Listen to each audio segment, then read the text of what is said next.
جس سے social media پر ہمارے سپورٹرز کی توجہ عمران خان سمیت اہم موضوعات سے ہٹ جاتی ہے اور مختلف آراء والے گروپس آپس میں لڑنا شروع کر دیتے ہیں.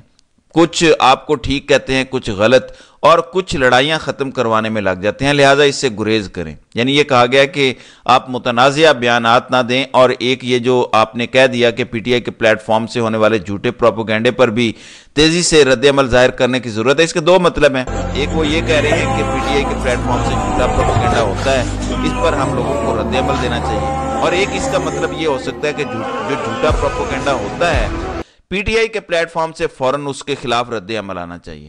یہ دو بڑے مختلف مطلب ہیں.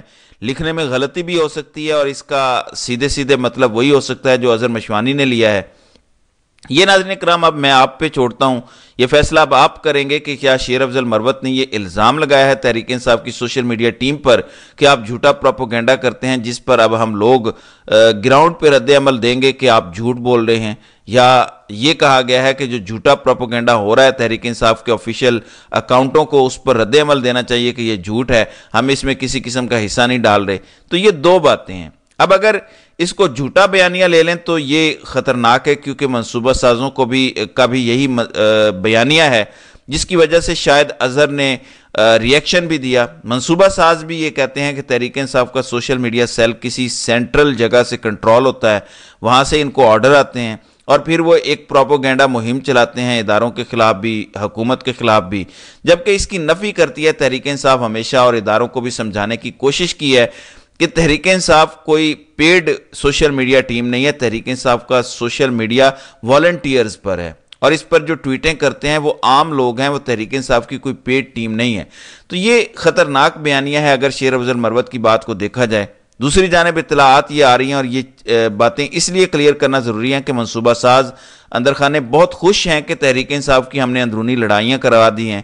ہر روز ایک نئی اندرونی لڑائی ہوتی ہے، اور اس طرح وہ کوئی بڑی منع خیز تحریک چلانے کے قابل نہیں ہے، کیونکہ ہر بندہ اپنی بات کر رہا ہے اور کوئی تحریک نہیں چل رہی، اور تحریک سے یہ ڈرتے بھی ہیں. اب کل اسد قیصر نے ایک تقریر کی بڑکیں ماری کہ اب میں بیرسٹر گوہر سے کہوں گا کہ جلد پنجاب کا شیڈیول اعلان کریں، ہم وہاں پہ اب ریلیز کریں گے، جلسے کریں گے، تحریک چلائیں گے، ہمیں کوئی نہیں روک سکتا. لیکن ساتھ انہوں نے ایڈ کیا کہ ضمنی انتخابات کے لیے ہم مہم چلائیں گے. یہ بڑی خطرناک صورتحال ہے جو انہوں نے کہا ہے. اگر آپ اپنے مینڈیٹ کو بھول کے، فارم 45 اور 47 کے ڈاکے کو بھول کے صرف ضمنی انتخابات پر مہم چلانے کی بات کریں گے تو یاد رکھیں کہ کمپنی سرکار نے آپ کو یہی کہا ہے کہ بس اس نظام کو چلنے دو، آگے جیسے ہو رہا ہے وہ ہونے دو، سب کچھ قبول کر لو.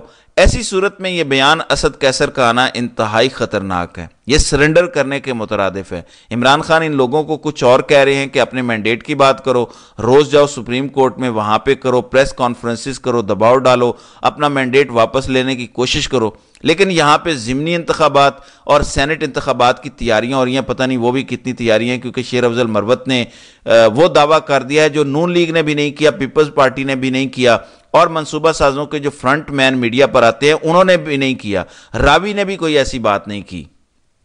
شیر افضل مروت نے دعویٰ کیا ہے کہ تحریک انصاف کے 40 ایم پی اے پنجاب کے توڑ لیے گئے ہیں. وہ کہتے ہیں کہ 40 میں سے 20 ایسے ہیں جن کو دھمکی دی گئی ہے کہ اگر انہوں نے سینٹ کی سیٹ کے لیے نون لیگ یا ان کے امیدوار کو ووٹ نہ دیا تو دوبارہ گنتی کروا کے ان کو سیٹیں ہروا دی جائیں گی. اس دھمکی کے بعد وہ 20 لوگ بھی شاید تیار ہو گئے ہیں کہ جہاں آپ کہیں گے ہم ووٹ ڈال دیں گے.